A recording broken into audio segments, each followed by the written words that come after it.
Ekaterina Alexeyevna or Catherine II, also known as Catherine the Great, was the most renowned and the longest ruling female leader of Russia, reigning from 1762 until her death in 1796 at the age of 67. She was born in Stettin, Pomerania, Prussia as Sophie Friederike August von Anhalt-Zerbst-Dornberg, and came to power following a coup d'état when her husband, Peter III, was assassinated. Russia was revitalized under her reign, growing larger and stronger than ever and becoming recognized as one of the great powers of Europe. In both her accession to power and in rule of her empire, Catherine often relied on her noble favorites, most notably Grigory Orlov and Grigory Potemkin, assisted by highly successful generals such as Pyotr Rumyantsev and Alexander Suvorov, and admirals such as Fyodor Ushakov. She governed at a time when the Russian Empire was expanding rapidly by conquest and diplomacy. In the south, the Crimean Khanate was crushed following victories over the Ottoman Empire in the Russo-Turkish Wars, and Russia colonized the vast territories of Novorossiya along the coasts of the Black and Azov Seas. In the west, the Polish-Lithuanian Commonwealth, ruled by Catherine's former lover, King Stanislaw August Poniatowski, was eventually partitioned, with the Russian Empire gaining the largest share. In the east, Russia started to colonize Alaska, establishing Russian America. Catherine reformed the administration of Russian governors, and many new cities and towns were founded on her orders. An admirer of Peter the Great, Catherine continued to modernize Russia along Western European lines. However, military conscription and economy continued to depend on serfdom, and the increasing demands of the state and private landowners led to increased levels of reliance on serfs. This was one of the chief reasons behind several rebellions, including the large-scale Pugachev's rebellion of Cossacks and peasants. The period of Catherine the Great's rule, the Catherinian era, is often considered the golden age of the Russian Empire and the Russian nobility. The Manifesto on Freedom of the Nobility, issued during the short reign of Peter III and confirmed by Catherine, freed Russian nobles from compulsory military or state service. Construction of many mansions of the nobility, in the classical style endorsed by the Empress, changed the face of the country. She enthusiastically supported the ideals of the Enlightenment, thus earning the status of an enlightened despot. As a patron of the arts, she presided over the age of the Russian Enlightenment, when the Smolny Institute, the first state-financed higher education institution for women in Europe, was established. Early life. Catherine's father, Christian August, Prince of Anhalt-Zerbst, belonged to the ruling German family of Anhalt, but held the rank of a Prussian general in his capacity as governor of the city of Stettin. Born Sophia Augusta Frederica in Stettin, Pomerania, two of her first cousins became kings of Sweden, Gustav III and Charles XIII.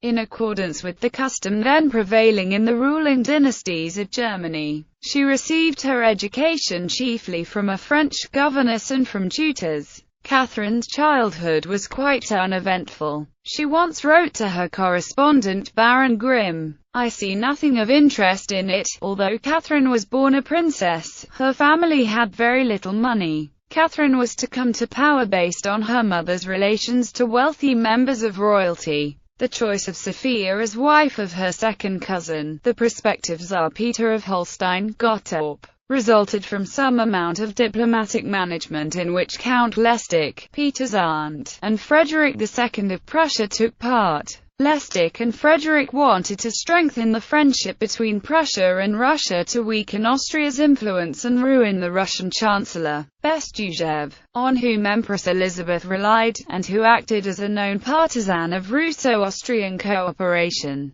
Catherine first met Peter III at the age of 10. Based on her writings, she found Peter detestable upon meeting him. She disliked his pale complexion and his fondness for alcohol at such a young age. Peter also still played with toy soldiers. Catherine would later write that she stayed at one end of the castle and Peter on the other. The diplomatic intrigue failed, largely due to the intervention of Sophia's mother, Johanna Elizabeth of Holstein-Gottorp. Historical accounts portray her as a cold, abusive woman who loved gossip and court intrigues. Johanna's hunger for fame centered on her daughter's prospects of becoming Empress of Russia, but she infuriated Empress Elizabeth, who eventually banned her from the country for spying for King Frederick of Prussia. The Empress Elizabeth knew the family well. She had intended to marry Princess Johanna's brother Charles Augustus, who had died of smallpox in 1727 before the wedding could take place. Nonetheless, Empress Elizabeth took a strong liking to the daughter, who on arrival in Russia in 1744 spared no effort to ingratiate herself not only with the Empress Elizabeth, but with her husband and with the Russian people. This led to a severe attack of pneumonia in March 1744. When she wrote her memoirs, she said she made up her mind when she came to Russia to do whatever was necessary, and to profess to believe whatever was required of her, to become qualified to wear the crown. Princess Sophia's father, a devout German Lutheran, opposed his daughter's conversion to Eastern Orthodoxy, despite his objection. On 28 June 1744 the Russian Orthodox Church received Princess Sophia as a member with the new name Catherine and the patronymic. On the following day, the formal betrothal took place. The long-planned dynastic marriage finally occurred on 21 August 1745 at St. Petersburg. Sophia had turned 16. Her father did not travel to Russia for the wedding. The bridegroom, known then as Peter von Holstein-Gottorp, had become Duke of Holstein-Gottorp in 1739. As she recalls herself in her memoirs, as soon as she arrived in Russia, she fell ill with a pleuritis which almost killed her. She says she owed her survival to frequent bloodletting. In one single day, she had 4 phlebotomies. Her mother, being opposed to this practice, fell into the Empress's favor. When her situation looked desperate, her mother wanted her confessed by a Lutheran priest. She, however, awaking from her delirium, said, "I don't want any Lutheran, I want my Orthodox father." This raised her in the Empress' esteem. The newlyweds settled in the palace of Oranienbaum, which remained the residence of the young court for many years to come. Count Andrei Shuvalov, chamberlain to Catherine, knew the diarist James Boswell well, and Boswell reports that Shuvalov shared private information regarding the monarch's intimate affairs. Some of these rumors included that Peter took a mistress, while Catherine carried on liaisons with Sergei Saltykov, Grigory Grigorievich Orlov, Stanislaw August Poniatowski, Alexander Vasilchikov, and others. She became friends with Princess Ekaterina Vorontsova-Dashkova, the sister of her husband's mistress, who introduced her to several powerful political groups that opposed her husband. Peter III's temperament became quite unbearable for those who resided in the palace. He would announce trying drills in the morning to male servants who would later join Catherine in her room to sing and dance until late hours. Catherine became pregnant with her second child, Anna, who would only live to be 4 months old, in 1759. Due to various rumors of Catherine's promiscuity, Peter was led to believe he was not the child's biological father and is known to have proclaimed, "Go to the devil," when Catherine angrily dismissed his accusation. She thus spent much of this time alone in her own private boudoir to hide away from Peter's abrasive personality. Catherine recalled in her memoirs her optimistic and resolute mood before her accession to the throne. "I used to say to myself that happiness and misery depend on ourselves. If you feel unhappy, raise yourself above unhappiness, and so act that your happiness may be independent of all eventualities." Reign of Peter III and the coup d'état of July 1762. After the death of the Empress Elizabeth on 5 January 1762, Peter succeeded to the throne as Emperor Peter III, and Catherine became Empress consort. The imperial couple moved into the new Winter Palace in St. Petersburg. The Tsar's eccentricities and policies, including a great admiration for the Prussian king, Frederick II,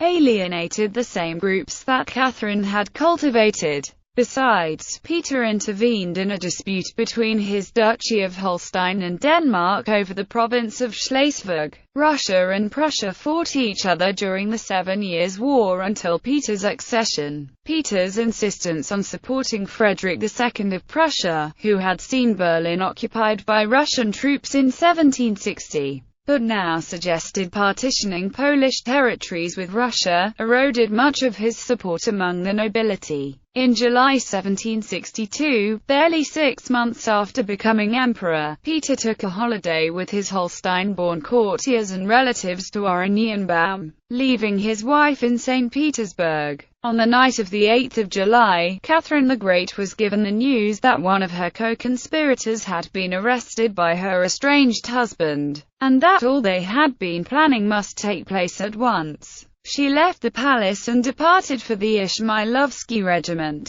where Catherine delivered a speech asking the soldiers to protect her from her husband. Catherine then left with the regiment to go to the Semenovsky barracks, where the clergy was waiting to ordain her as the sole occupant of the Russian throne. She had her husband arrested and forced him to sign a document of abdication, leaving no one to dispute her accession to the throne. On the 17th of July 1762, 8 days after the coup and just 6 months after his accession to the throne, Peter III died at Ropshaw, at the hands of Alexei Orlov. Historians find no evidence for Catherine's complicity in the supposed assassination. At the time of Peter III's overthrow, other potential rival claimants to the throne existed. Ivan VI, in closed confinement at Schlesselburg, in Lake Ladoga, from the age of 6 months, and Yelizaveta Alexeyevna Tarakanova. Ivan VI was assassinated during an attempt to free him as a part of a failed coup against Catherine. Catherine, like Empress Elizabeth before her, had given strict instructions that he was to be killed in the event of any such attempt. Ivan was thought to be insane because of his years of solitary confinement, so might have made the poor emperor, even as a figurehead.